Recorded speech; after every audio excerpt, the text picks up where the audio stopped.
In the autumn of 1888, the philosopher Friedrich Nietzsche entered a period of extraordinary mental clarity. He was experiencing a state of extreme euphoria, writing with a speed and precision he had never known before.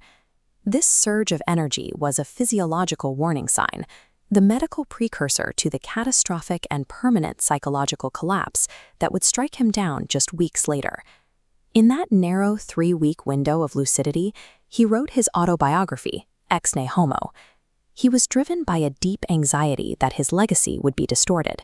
He explicitly begs the reader not to confound him with anyone else, terrified that his life's work might be co-opted by the very people he despised. Nietzsche constructed Ecce Homo as an intellectual last will and testament, a final effort to weaponize his ideas for the future before his mind gave way entirely. Nietzsche opens with a declaration of total revulsion at the idea that future generations might revere him as a saint or a holy man. He claims a different lineage. He identifies as a disciple of the Greek god of wine and ecstasy, Dionysus, stating clearly that he would rather be a satyr than a saint.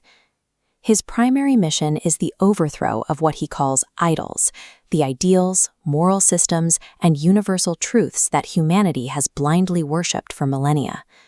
He describes his philosophical method through a metaphor of physical isolation. He views his work as a voluntary retreat into the ice and high mountain peaks, a place where he can seek out every thought that society has forbidden. To dismantle these global ideals, he conducts a brutal, uncompromising analysis of his own nature, using his personal biology as a philosophical testing ground. He starts by attacking the foundation of Western thought, dismissing concepts like God, the soul, and sin as fictions created by those hostile to life. Instead, he elevates the physical realities that history has always ignored. He argues that your diet, the climate you live in, and your digestion are infinitely more important than any abstract spiritual concern.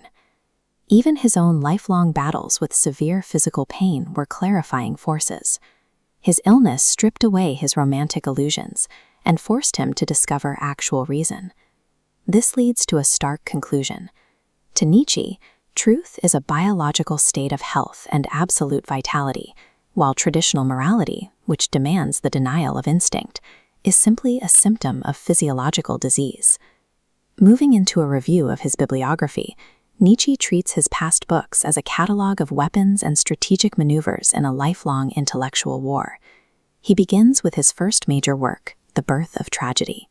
Here he outlines the original conflict, the vital, instinctual energy of the Dionysian spirit clashing against the life-undermining reason represented by Socrates.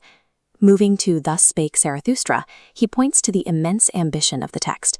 He claims to have invented a new poetic voice, the dithyramb, and issues a challenge for a reader brave enough to say yes to life so completely that they redeem every past suffering. Then he details the methodology of his later work, Twilight of the Idols.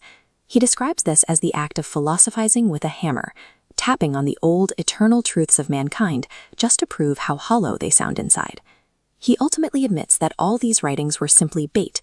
He was casting a line far into the future, trying to attract peers who were strong enough to stand beside him in his final work of destruction. In the book's final chapter, the preparation stops. He calls for a great noon, a supreme moment where humanity is finally forced to answer for the values it has blindly accepted. Here, he identifies his ultimate enemy. He accuses Christian morality of being a seductive trap that systematically drains the human species of its natural energy. He introduces the concept of the decadent.